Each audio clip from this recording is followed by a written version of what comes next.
Le lendemain, Jean vit Jésus qui venait à lui, et il dit « Voici l'agneau de Dieu qui ôte le péché du monde. » En regardant Jésus qui passait, il dit « Voici l'agneau de Dieu. » Jean 1, 29, 36. Nous savons que tout le système juif était édifié autour de l'agneau de la Pâque. C'était là la base de tout en Israël. Il était à la base de la constitution du peuple en une nation et le facteur qui gouvernait toute leur histoire. Il serait impossible de comparer les agneaux qui ont été offerts en Israël durant ces nombreux siècles. Il y aurait plusieurs millions d'agneaux immolés et des rivières de sang versées pour eux tous. Jean voit Jésus et dit « L'agneau, c'est l'agneau de Dieu. Voici l'agneau de Dieu. » Il distingue ainsi Jésus, le désignant comme l'agneau unique, celui qu'avait annoncé toujours ces millions d'agneaux, et de même que l'agneau de la Pâque avait été la fondation de la vie de l'ancien Israël terrestre, nous savons que cet agneau de Dieu est la fondation même de toute notre vie chrétienne. Il est la fondation de cette dispensation. Dans la chambre haute, en cette nuit de la Pâque, Jésus avait posé la fondation de l'Église pour cette dispensation, et tandis qu'il y a d'autres traits dans la vie de l'Église, son trait central est la table du Seigneur. Tout se concentre sur cette table, se réunit autour d'elle et découle d'elle. Si nous sommes entrés dans une assemblée d'enfants de Dieu, dans n'importe quelle partie du monde en ce temps du Nouveau Testament, nous pouvons avoir rencontré différentes coutumes dans les assemblées différentes, mais nous aurons toujours rencontré une chose qui est la même en chacune d'elles, et c'est la table du Seigneur. L'agneau de Dieu est le centre de tout.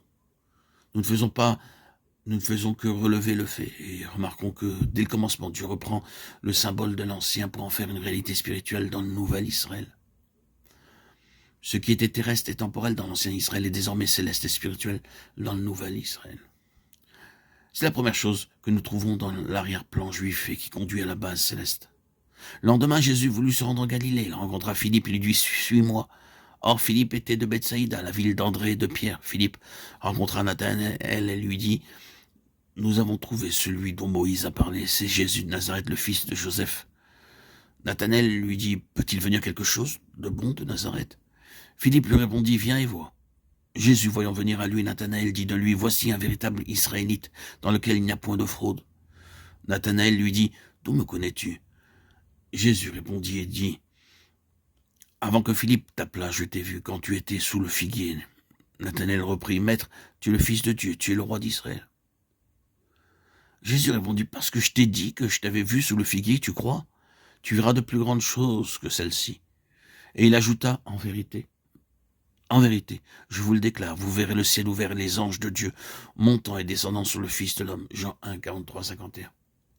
Est-il nécessaire de souligner qu'il se trouve beaucoup de l'Ancien Testament dans ce message? Moïse et les prophètes, verset 45, Jacob et son échelle, verset 51. Ils sont tous ici. Mais Jésus dit, il y a une transition de ce qui était ancien à ce qui est nouveau, et elle se trouve en moi-même. Moïse et les prophètes ont parlé de moi, et le nouvel Israël est concentré en moi, un Israël qui n'est pas de Jacob, en qui il y avait de la fraude. Cependant, la pensée, la vérité réellement profonde de ce passage concerne le ciel fermé et le ciel ouvert. Lorsque Jésus dit à Nathanaël, vous verrez le ciel ouvert, il parlait d'une dispensation entièrement nouvelle. La seule caractéristique du système juif de l'Ancien Testament, c'était un ciel fermé. Nous savons que dans l'ancienne dispensation, ce n'était que sous peine de mort qu'un homme entrait en la présence de Dieu. Quel lieu terrible était la montagne où se trouvait Dieu. Il y avait des tonnerres, des éclairs et des tremblements de terre, et Moïse lui-même dit « Je suis épouvanté et tout tremblant » Hébreux 12, 21. Mais Jésus dit « Vous verrez le ciel ouvert et un chemin sera frayé entre le ciel et la terre, entre Dieu et l'homme. Je suis ce chemin, j'ouvrirai le ciel par mon propre sang. » C'est pourquoi nous pouvons nous approcher de Dieu grâce au sang de Jésus par le chemin nouveau et vivant qui nous a frayés à travers le voile. Hébreux 10, 20. Jésus a dit « Je suis le chemin, personne ne vient au Père que par moi. » Jean 14, 6.